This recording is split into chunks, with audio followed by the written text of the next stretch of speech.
Welcome. Same strip, different cast. We are back again. I am Wikipedia plot reader. I am with Movie Pop. And SeenIt. We are going to discuss Annabelle today. Spoiler free. It will? No, spoiler. What's the word for Spoiler full. Spoiler full. There you go. Yeah, I don't know how to do a spoiler free discussion. Yeah, we can try one day. Nah, I think we sort of did it with Child's Play. Yes, I think we was did like with that. That was Child's Play. spoiler free. I didn't say a lot. She didn't want to spoil it for us. Yeah, because I thought y'all were gonna go see it. Remember, I asked some questions. She was like, "Don't answer the questions." Yeah, so it was a general synopsis. Like, cause I actually wanted to know some answers, but okay. But I Wikipedia plot read everything, so, So I didn't do Child's Play though. I did do Midsummer. Oh, okay. The movie Midsummer. Oh, did you saw that? I read it, so I already know the whole movie. Did you watch it? Because I know you said you wanted to go see it. I have to dedicate 3 hours. It's definitely to it, You did tell me. I have to dedicate 3 hours. It's 3 hours. Well, it's 2.5. Put it like it's long. Okay. It's long for a wild. suspenseful movie. It's definitely wild. It reminds me of the Inferno movie. Inferno. I don't know what Inferno is. Like Saw type movie? Green Inferno? No, I don't like that. With the people with the cannibalism. I don't like that. It reminds me, it's something like that. I don't like that. Yeah, so that might, okay. It's got a lot of rituals and stuff something like that. Wicker Man rituals? Yeah. Wicker Man. I don't know all these scary movies. I read Wicker Man, but I don't remember all the rituals. I just know when I read it, and because I can envision it, that's how Wikipedia plot reader does this stuff. I love scary stuff when I read it. Mm-hmm. So when you read it, no. you stupid. All right, I'll go see Midsummer. Yeah, it's your job. You are the horror person on this podcast. I'll make. You have to sit the 3 hours. You can take off that day.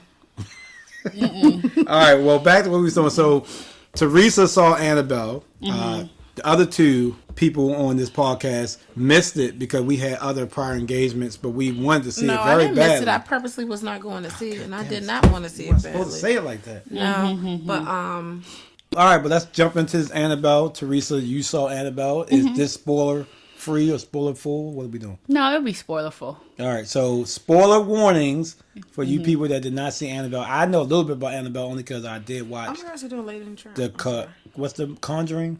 Mm-hmm. So I did see the Conjuring, and she was in the Conjuring movie. Both of them, or is she just 1 and 2? Yeah, a little bit. Well, a little bit from the first one, because they show Ed and Lorraine Warren actually taking the doll from some nurses' places, and then Annabelle ended up having like her own spinoff. Her spinoff's been fine. I didn't like the first Annabelle. I was piss poor. So is this Annabelle part 2? Creation. This is the third one. Okay. And then you have Annabelle Creation. That one was really good. Is this so? Are these part of the spinoffs, or this is part of that Conjuring universe? Yeah. Yeah, with the nun and all that. The movie The Nun. Yeah. Okay. And so this one is actually showing. So after from the first Conjuring, when Ed and Lorraine Warren went to go pick up the doll, that's what this is from. So it shows them going home with the doll, so they can take it because they can't destroy the doll because of the spirit. You have to take it and contain it.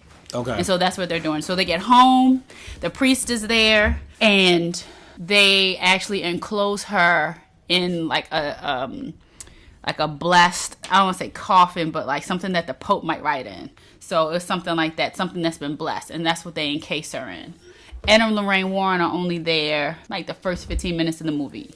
That's it? And then the last 10 minutes. That's it.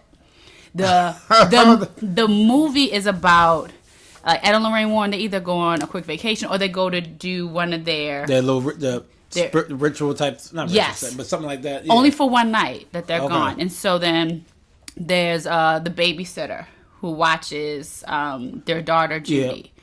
So that's what this is about. And so meanwhile, Judy, she's starting to have visions like her mom. So you see her struggle with that in school. She'll see like... How old is she? She's 10. Okay. And so you see her at school struggling because she'll see like past priests or instructors from the Catholic school. Still walking around? Yeah. Okay. And so and she hasn't been able to tell anybody that or process it. So, so with dealing with everything with her parents... there is actually something in the newspaper that's saying Ed and Lorraine Warren, are they hoax or real? So she's dealing with that at school, being teased from her parents and saying that she has the cooties from a ghost. So that's the kind of stuff that she deals with every day. Okay. Also, Judy, she wants to have a birthday party, and she's invited a lot of the students, and at this point they are actually declining her invitation because of everything that they've seen as far as the Warrens being hoax. So where we are right now is actually 1 year after the Warrens picked up Annabelle. So we have Mary Ellen, who's going to be the babysitter throughout this portion of the movie, and it happens to be Judy's birthday, so I wasn't really sure why the parents were going away, even though it was only for one night. Mary Ellen is there. She takes her to school. You see that she has her back when she picks Judy up from school that same day. They go to the market. They're going to have a celebration, an early birthday celebration, and going to make her a cake. And it's there that we meet Mary Ellen's friend Daniela, and also, I don't even know why he's in the movie. His name is Big Bob, or Bob Has Balls. Bob Has Balls. That is his name. And he's like the stock boy. Very cute young man. So it's already established that Bob has balls and a crush on Mary Ellen. So that's established there. And Daniela, she's like egging on the situation. So cut to, we are back at the Warrens' house. The Warrens have already gone at this point. So it's just Mary Ellen and Judy. So they are making the cake together. Daniela comes over and she meets Judy. Daniela has a fascination with death, and you don't know it at this point, but she, even in the grocery store when she was talking to Mary Ellen, she just had so many questions about the Warrens. Like, has she seen anything funky in the house? Any spirits going around? Have you been possessed?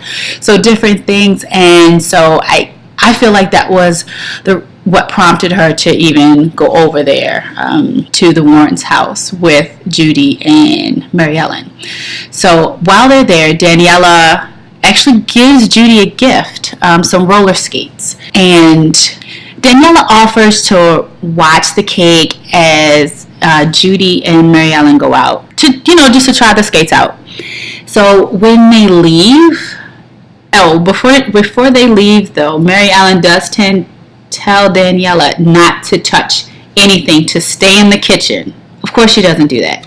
As soon as Mary Ellen and Judy go out, Daniela finds the keys to the museum. She rummages through their stuff and eventually finds it behind like a picture frame. And she enters. She checks out all the artifacts, touching each one, but she takes one, and that's the mourner's bracelet. She calls out asking for a sign of her presence there with her a few times, but she particularly is asking for her father. As she turns around to go back upstairs, she hears something, and she sees Annabelle is actually moved forward in her case.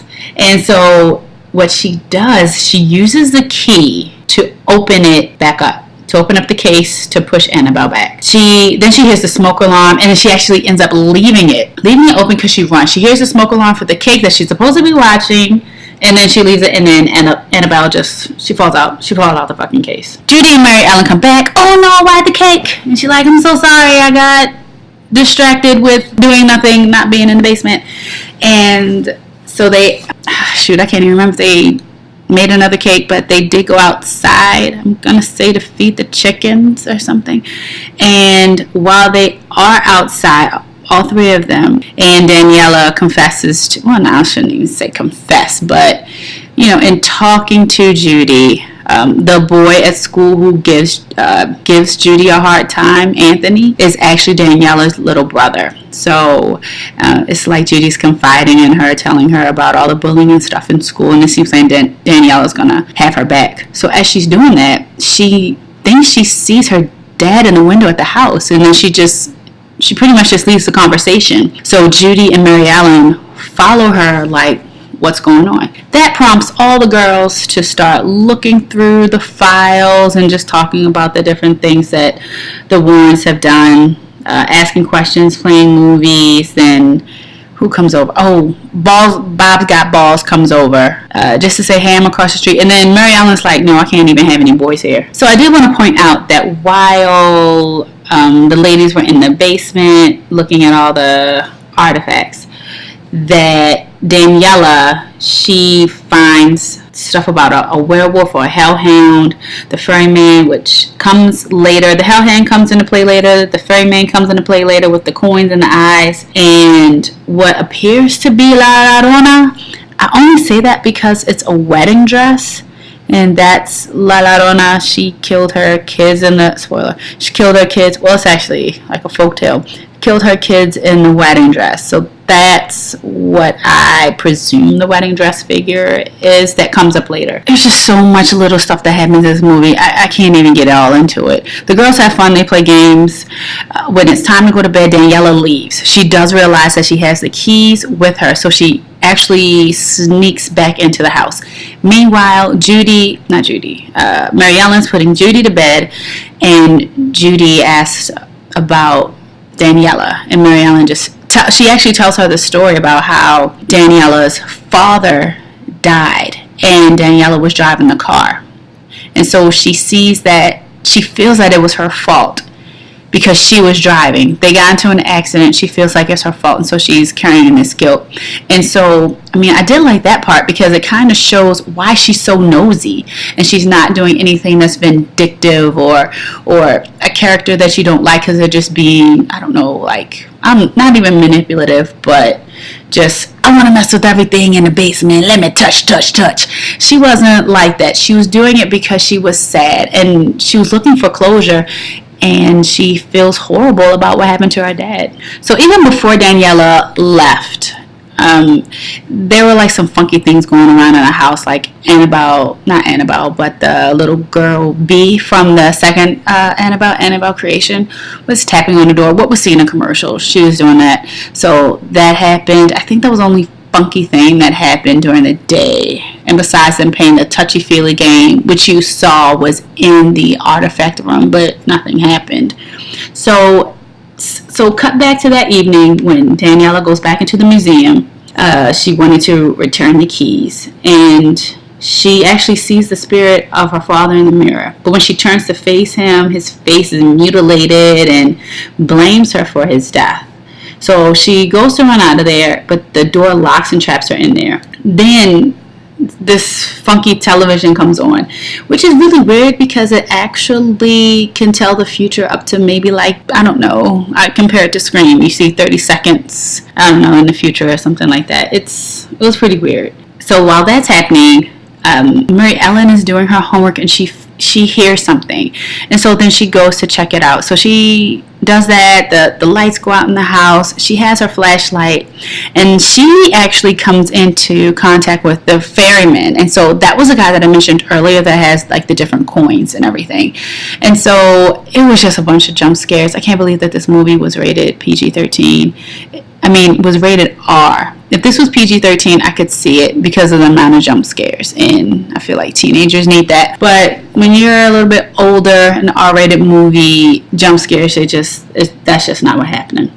So while that's happening with her, with the ferryman, up in the bedroom is Judy, and that's what you see in the preview with Annabelle, the spirit of Annabelle tugging on her leg. What was a cool thing that happened in there, though, she has some sort of a kaleidoscope, and it goes through the different colors, and as it does that on her wall, you see the progression of Annabelle. So you see B as a child, then you see Annabelle the doll, then you see the young girl that was in Annabelle creation, and then you see like the bigger version of Annabelle, which is crazy because that's actually the future. Yeah, because or maybe that's in the past. I don't know. Okay, these timelines are really messing with me. It's just way too many details. But so basically, Judy and Mary Ellen try to find Annabelle after getting the key from inside the board of a game box. Don't even tell me. We got here. I don't know, because it's slow. It's a slow movie, and then it's fast. It's just so much stuff that's happened. Meanwhile, did they get into the room? They may have gotten to the room, and then they run into Daniela at some point. At some point, Daniela confesses that she touched everything, and so that brought to life like all the different spirits. You have a samurai dude, you have a lot of things going on. What happens is Daniela ends up getting possessed by the bride, and so she tries to stop Judy and Mary Ellen from finding Annabelle. She may spit up some black. No, she got black stuff spit up into her from this beautiful bride. It's a whole lot of stuff. So cut to the girls. When I say the girls, I'm just talking about Judy and Mary Ellen because Daniela is possessed. The girls rush to the basement to try to put Annabelle away. Somehow, at one point, they get into the room earlier when they were like looking through all those different files, and they played the exorcism of someone that happened to be on the perfect part so that Daniela, who is currently possessed by the bride, can get exorcised. So all this is happening at the same time. So when Judy and Mary Ellen are trying to push Annabelle back into the case, it's like they don't have enough strength. The door keeps opening. They can't push it all the way. And then, here comes Daniela because she's been exorcised and she helps to push it closed. And this is after Judy is also attacked by the demon and everything that happened with the ferryman with Mary Ellen. So the girls finally lock Annabelle in the case, and then everything is regular. Meanwhile, didn't bring this up at all, Bob is at the house the whole time because after he tried to serenade Mary Ellen earlier in the story, he was chased away by the hellhound, and then it wasn't a chicken coop, so he stayed in the chicken coop throughout the movie. And at one point when Judy was trying to run away to get Mary Ellen's inhaler in the car, Bob fought, scared, diverted the attention of the hellhound. So yeah, Bob was in it because he actually comes out at the end of the movie, but he seems so, forced. Like, why was Bob even there? I mean, he was cute. He was a cute young man. So that's it, you guys. That's the end of the movie. The next day, the Warrens come home. They celebrate Judy's birthday. Not only do Mary Ellen and Daniela come, but all the kids at school who previously declined her invitation. And then Anthony, Daniela's brother, who was spreading rumors and being a mean bully, apologized. So it was a happy ending there.